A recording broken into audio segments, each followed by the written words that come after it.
Olá pessoal, tudo bem? Professor Evilásio. Hoje nós vamos dar seguimento às nossas videoaulas sobre Química para o primeiro ano. Na nossa última videoaula nós encerramos exatamente o nosso caderno 1, onde a gente trabalhou com vocês exatamente os conceitos sobre radioatividade. E fizemos algumas questões básicas ou um pouco mais abrangentes, envolvendo na verdade modelos de questões que vocês poderiam se deparar com os vestibulares, no Enem ou no material de vocês.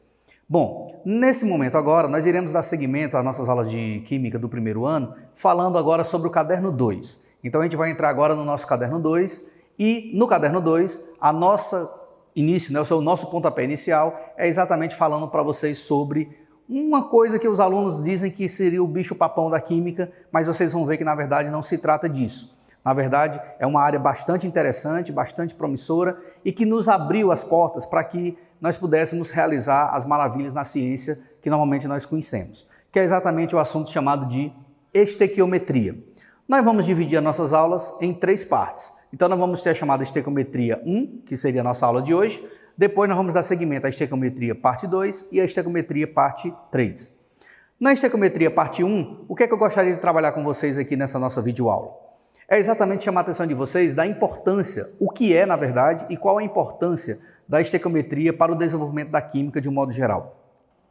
Vocês sabem que quando, por exemplo, um medicamento ele é formulado, quando um alimento ele é produzido, as substâncias que formam aquele alimento ou aquelas substâncias que vão entrar naquela reação química, elas precisam passar por uma espécie de pesagem, ou de volume, ou de quantidade de massa, né? Então elas precisam passar por o que nós chamamos de pesagens ou passar por laboratórios. Para fazer testes em laboratórios, para você conseguir fazer uma reação química acontecer, ou um produto chegar na perfeição, ou seja, na quantidade ideal, é necessário você combinar substâncias químicas. E para fazer essa combinação de substâncias químicas, se faz necessário você conhecer a proporção com que essas substâncias reagem umas com as outras. Por exemplo, vamos dar um exemplo aqui bem prático. Você quer preparar um suco na sua casa.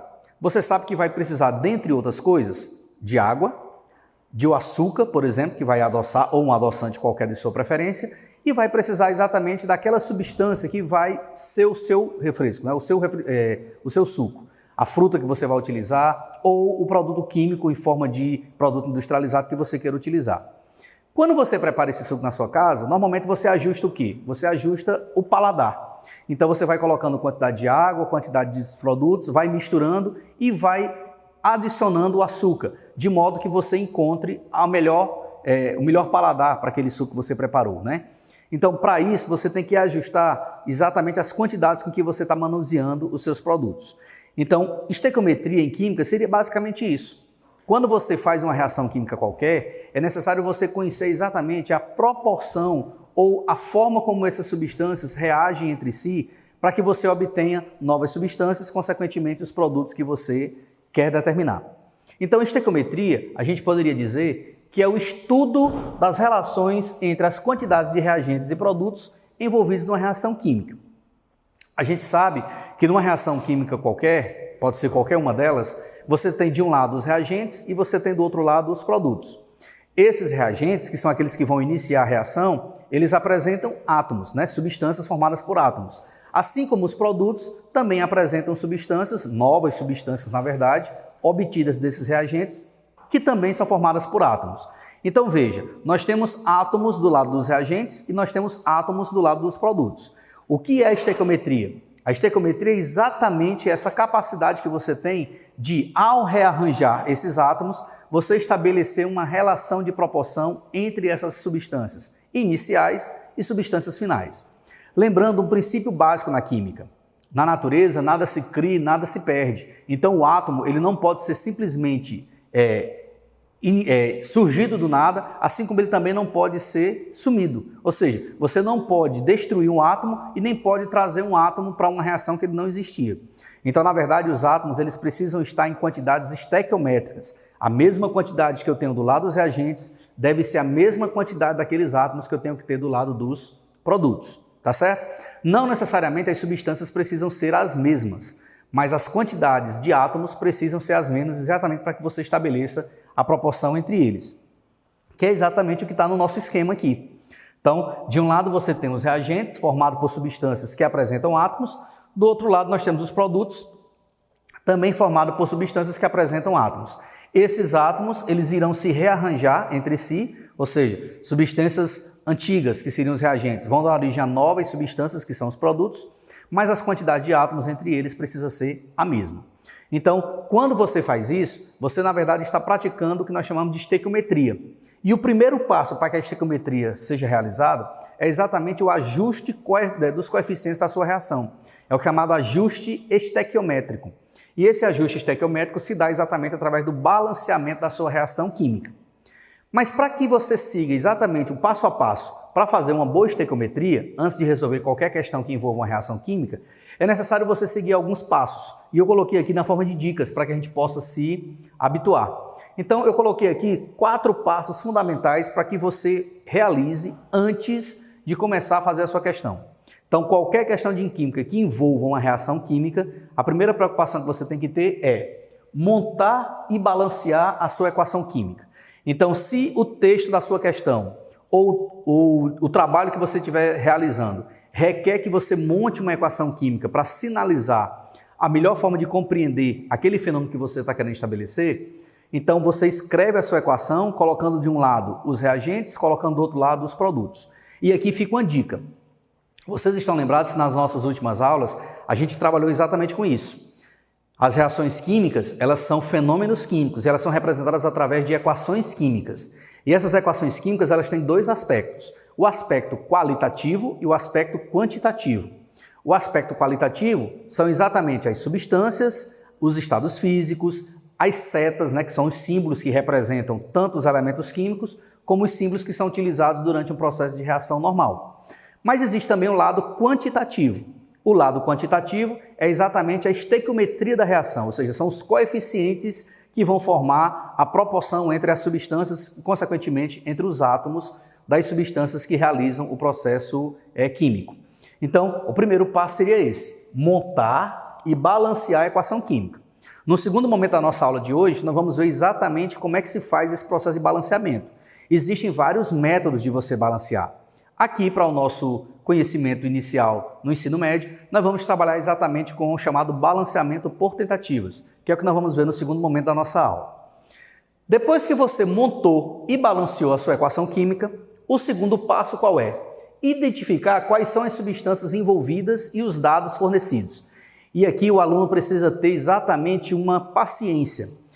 Reações que envolvam estequiometria, questões que envolvam estequiometria, o aluno ele tem que ter a calma necessária para que ele possa ler perfeitamente a questão, tirar exatamente quais são as substâncias envolvidas na pergunta e na resposta que o autor da questão está lhe fazendo e ter a capacidade de retirar os dados da questão.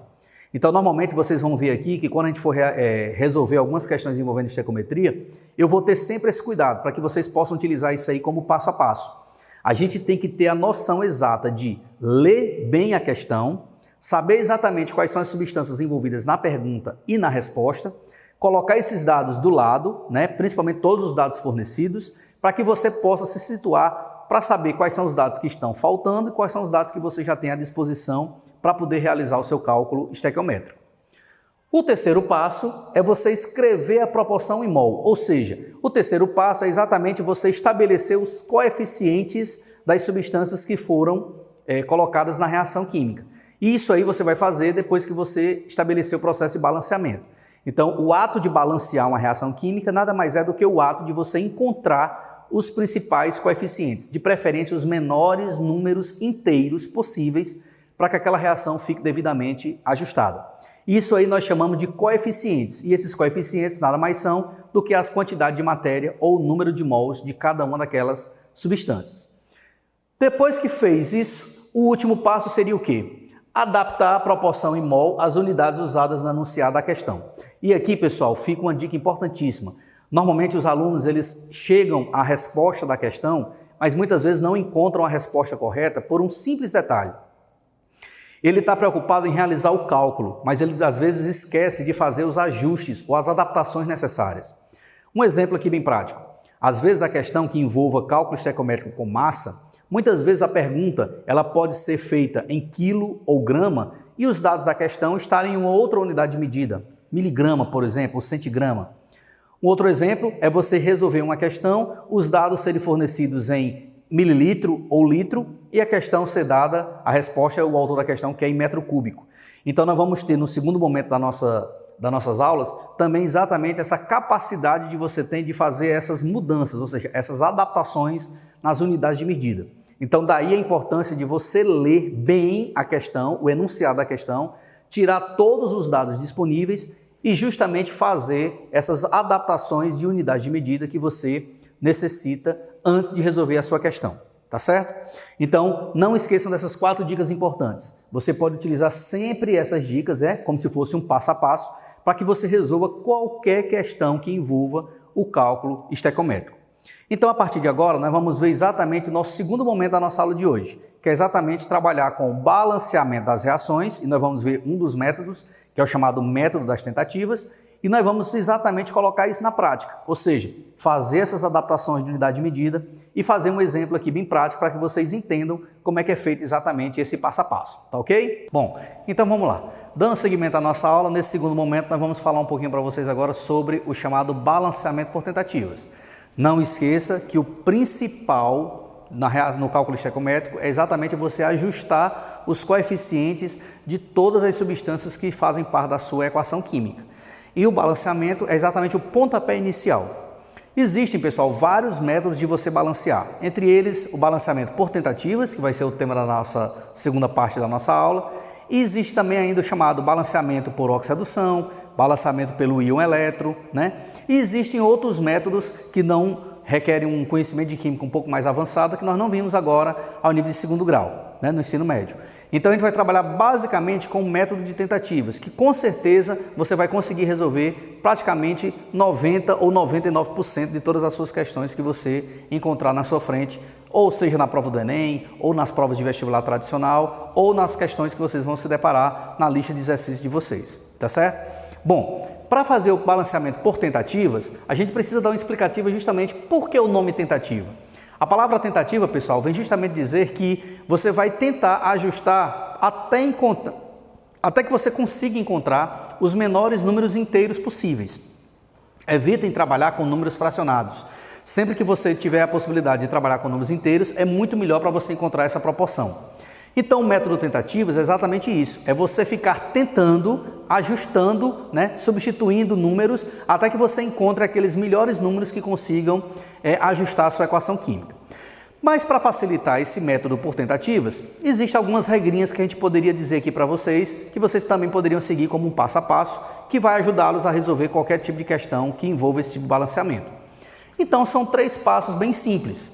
O primeiro passo diz o seguinte: escreva a sua equação, separando de um lado o que é reagente e do outro lado o que é produto. Ah, professor, eu tenho uma dificuldade para poder montar uma equação química. Para você montar a sua equação química, basta você ler com cuidado o enunciado da sua questão. Então, as questões, quando elas são elaboradas, o autor da questão ele dá uma pista para que a pessoa que vai resolver saiba exatamente quem está do lado dos produtos e quem está do lado dos reagentes. Então, você sabendo quem está de cada um dos lados, você ajusta, sempre seguindo essa regra. Do lado esquerdo você coloca os reagentes, separa por uma seta, do lado direito você coloca os produtos, tá certo?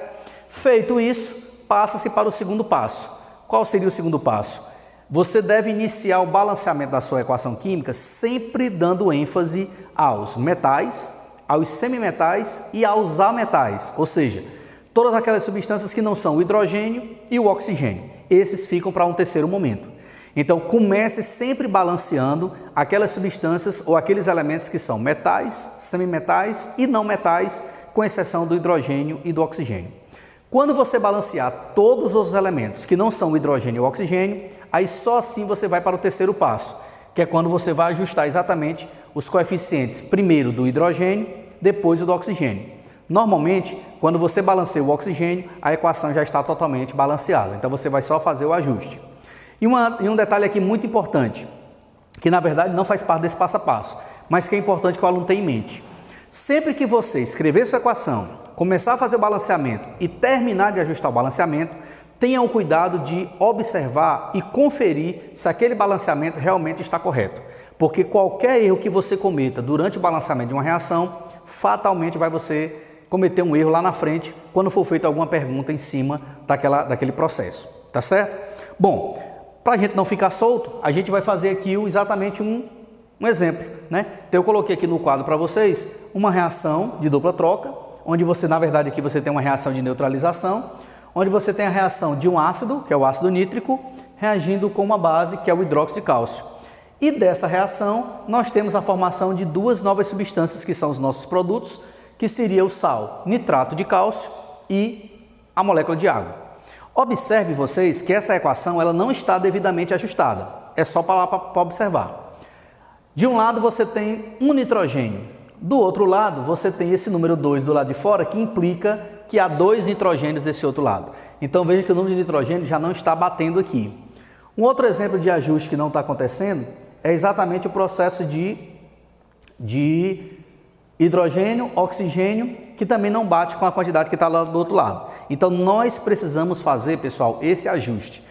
Nós vamos começar por onde? Vamos começar pelo hidrogênio e pelo oxigênio? Não, nós vamos começar exatamente pelos chamados metais e não metais. Então eu tenho 2 aqui, eu tenho o nitrogênio e tenho o cálcio. Então eu vou começar exatamente por esses 2 elementos. Observe vocês que o nosso nitrogênio tem um átomo deste lado e nós temos 2 desse outro lado. Então, se eu tenho 2 nitrogênios desse lado e apenas um nitrogênio desse outro lado, eu tenho que multiplicar essa minha substância pelo número 2, para poder eu continuar tendo as mesmas quantidades de átomos de nitrogênio dos dois lados. Então, aqui eu teria um 2, que vai multiplicar todas as substâncias aqui, e aqui eu continuaria tendo um 1. Né? Então, vamos colocar aqui separado para que você entenda exatamente a proporção. Então, eu tenho 1 mol dessa substância aqui, que é o sal, que ao multiplicar esse 1 por esse 2, vai dar 2, 2 vezes 1 dá 2. Então, no total, eu tenho 2 nitrogênios aqui desse lado. Quando eu coloco esse número 2 aqui, ou seja, quando eu ajusto o coeficiente aqui, eu passo a ter agora 2 mols. 2 vezes 1 dá 2. Então, eu tenho 2 nitrogênios desse lado e 2 nitrogênios do outro lado, ou seja, 2 mols dessa substância para 1 mol dessa outra substância. Quando você faz isso, você agora mexeu na quantidade de cálcio, né? Então, vamos ver aqui. Esse 1 vai multiplicar esse cálcio, então eu teria aqui 1 mol de cálcio. Desse outro lado, eu teria que ter a mesma quantidade. Observe que aqui também já tem 1 mol de cálcio. Então, eu mantenho este número 1 aqui. Então, 1 mol de cálcio aqui vai me dar 1 mol de cálcio aqui. Então, observe que das 4 incógnitas, eu já descobri 3, né? O nosso balanceamento já tem 3 aqui. Está faltando ajustar agora apenas quem? A molécula de água. E, coincidentemente, a molécula de água é exatamente formada pelos 2 elementos que a gente deixou por último, que é o hidrogênio e o oxigênio. Pelas regras que eu mostrei para vocês aqui no nosso passo a passo, eu disse para vocês que primeiro resolve-se a questão do hidrogênio, para depois encontrar o ajuste do oxigênio. Então, vamos fazer isso. Vamos ajustar o nosso hidrogênio na nossa equação. Observe que desse lado dos reagentes eu já descobri os 2 coeficientes deles. Do lado dos produtos está faltando encontrar um dos coeficientes. Então eu vou começar a balancear o meu hidrogênio exatamente do lado que eu já descobri os números. Então vamos fazer o seguinte. 2 vezes 1 vai me dar 2 mol de hidrogênio. 1 vezes 2 vezes 1 vai me dar 2 mol de hidrogênio aqui. Então eu tenho 2 mol de hidrogênio de um lado e 2 mol de hidrogênio do outro lado. Então no total eu tenho 4 mols do lado dos reagentes. Se eu tenho 4 mols do lado dos reagentes, do lado dos produtos eu também vou ter que ter 4 mols. Mas observe que já tem 2 aqui. Então qual é o número que eu teria que colocar aqui para multiplicar aqui e ficar 4? Então você encontra aqui exatamente o número 2. Então 2 vezes 2 vai dar exatamente 4. Então 4 hidrogênios lá, 4 hidrogênios aqui. Observe que quando você faz isso, você agora descobriu a última incógnita do nosso balanceamento. E quando você faz isso, praticamente o oxigênio já está balanceado. Então, para você ter certeza de que sua equação está devidamente ajustada, o que é que nós vamos fazer agora? Fazer a correção completa dela, incluindo agora o oxigênio que foi descoberto por último. Então, vamos lá. 2 nitrogênios do lado dos reagentes, 1 vezes 2 vezes 1, 2 nitrogênios do lado dos produtos. 1 vezes 1 dá 1, então 1 mol de cálcio desse lado dos reagentes, 1 vezes 1 dá 1, 1 mol de cálcio do lado dos produtos. Então, nitrogênio e cálcio estão balanceados. Hidrogênio, 2 vezes 1 é 2, 1 vezes 2 vezes 1 é 2, 2 com mais 2, 4. Do lado de lá, eu tenho 2 vezes 2, 4. Então, o cálcio, o nitrogênio e o hidrogênio já estão balanceados. Então, agora vamos conferir o oxigênio. 2 vezes 3 são 6, 1 vezes 2 vezes 1 é 2. 6 com 2 dá 8. Então, do outro lado também tem que ter 8. 1 vezes 2 vezes 3 dá 6. 2 vezes 1 dá 2. 6 com 2 dá 8. Então, observe que nós conseguimos encontrar a nossa proporção usando o chamado método das tentativas. Então, qual seria a nossa equação agora devidamente balanceada? Seria 2 mols de ácido nítrico reagindo com 1 mol de hidróxido de cálcio. Essa reação vai resultar em 1 mol de nitrato de cálcio mais 2 mols de água. Então, essa agora seria a nossa equação reescrita, colocando exatamente o aspecto quantitativo, que é exatamente os números que são os coeficientes que nós encontramos, mais os aspectos qualitativos, que são as substâncias e símbolos que nós encontramos. Então, esse exemplo serve como modelo para que você possa executar qualquer tipo de balanceamento pelo método de tentativas. Obviamente que vocês irão se deparar em algumas situações com algumas equações que não dá para você balancear apenas usando o método de tentativas. É necessário você utilizar um método complementar, como por exemplo o método de oxirredução. Mas isso aí vai ser uma coisa que nós vamos ver mais na frente quando nós formos estudar os processos de oxidação e redução. Nesse primeiro momento, esse método dá para você balancear basicamente quase que a totalidade das reações químicas existentes na natureza e que com certeza vocês irão encontrar e se deparar nas questões de vestibulares e nos exercícios do livro de vocês. No nosso próximo encontro, nós vamos começar a trabalhar agora com as adaptações das unidades, onde nós vamos fazer algumas transformações de medidas, de volume, de massa, e de pressão, que nós iremos utilizar nas nossas equações estequiométricas. E passaremos para ver exatamente as relações estequiométricas mais importantes para que vocês possam se deparar nos materiais de vocês. Tá certo? Até a próxima e um forte abraço.